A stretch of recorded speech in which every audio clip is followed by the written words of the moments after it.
How you doing? So today we're gonna talk about coding in Desmos. Very simple coding, so that you can use basic features of Desmos in order to create open-ended questions. First thing you should do is go to teacher.desmos.com. If you do not already have an account, create one. It's pretty simple and easy to do. No, should be no problem for anybody. All right, I have an account, so I'm going to sign in.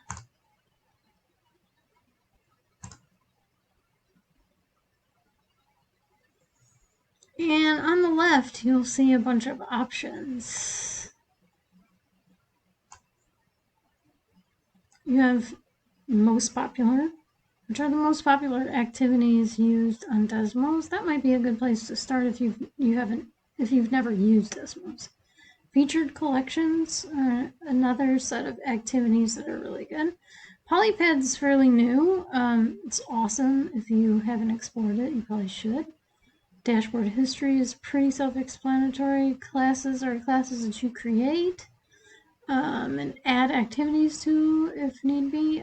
Custom activities is where we're going to go because we're going to create an activity through the activity builder, and then collections. I believe that is your collections, so any collections that you have created yourself. So we're going to go to custom activities, and here we're going to go to create a new activity. I'm going to title it example just for the purposes of this video, so only I am going to be viewing it. Now, if you want anyone else to view it, then you would click here. We're not worried about that right now because we're just demonstrating. So I'm going to create an activity.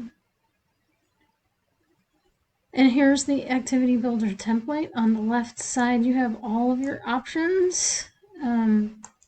I would suggest if you are not ready to code yet, and this is really simple, basic coding, I promise. It's not going to be too complicated at all.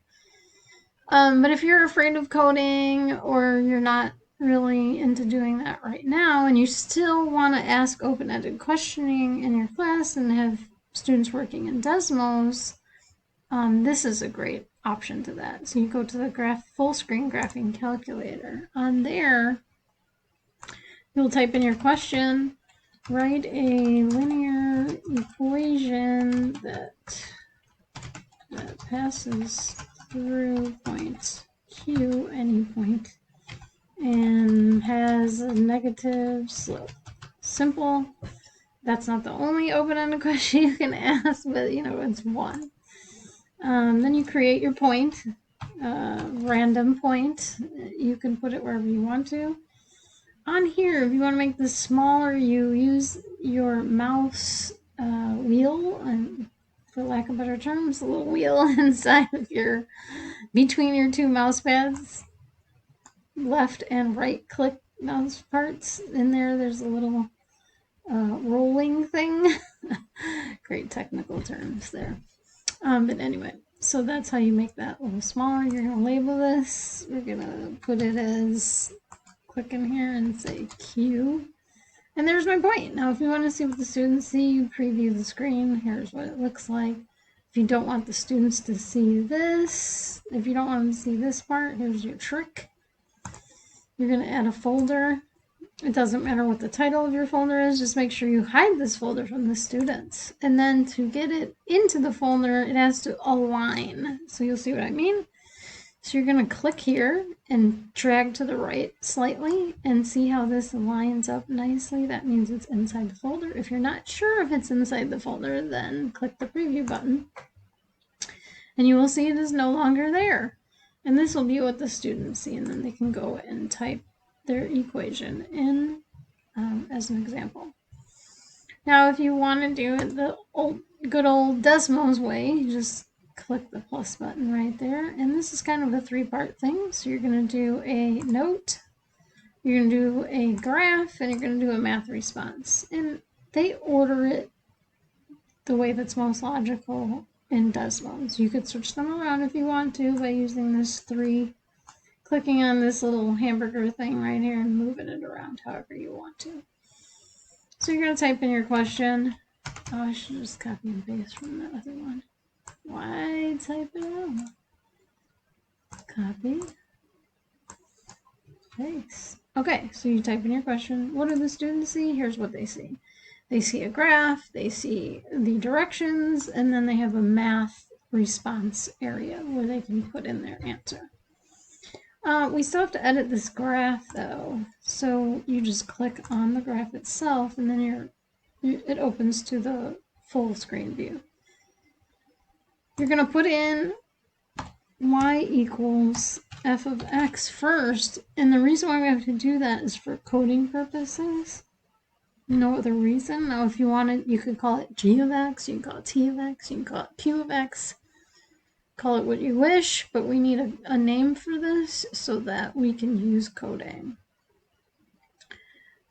Second, you want to put in your point, the same point that we put in before, just for sakes of this video. And students can't see this, so you don't have to do any hiding of anything. So when you click done and you preview, students can't click on this graph at all. They can only enter something in there. So if we try to enter something in here, nothing shows up because the graph and the math response are not connected. And that's one of the reasons why we have coding, so we can connect ideas together. So you start by labeling this math response box. I'm going to just call it input 2. You can call it whatever you want to. It does not matter what you call it as long as you label it something. Right here is where you're going to do the computation layer. This is where you're going to start your coding. And this is fairly easy. This is a one-line code. This is not complicated, right? So we can click here. We're going to use the function feature. A lot of times the features will come up right when you start pushing everything. This is the function sync, they call it.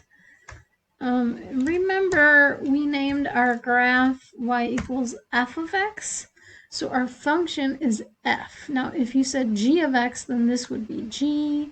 If you said t of x, this would be t. If you said q of x, this would be q. You get the point.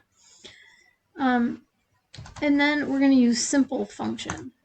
Now, where inside this parentheses is where does this simple function come from? It comes from input 2, which is what was labeled as the math response. Then you're going to do period or dot, however you want to look at that. Latex. Now, that normally people say latex, but it's actually called LaTeX. As far as software is concerned, there's different symbols that you can use within your function that when you write it out, like square root symbols and other symbols, that will be recognized if you put LaTeX in there. That's all she wrote. And then you click done, and then you go to the preview and you type in y, student would type in y equals, say, 2x, right? Here it is. It's not a negative slope, I was just giving an example, right? And then students can figure out. They don't even have to press submit. They can just keep changing this around until they feel they get it right. And then until it passes through Q, and then they can press submit. So that's really a nice feature, I think. All right, that's very basic coding. Using open-ended questioning in Desmos, creating your own open-ended questions in Desmos. Thanks.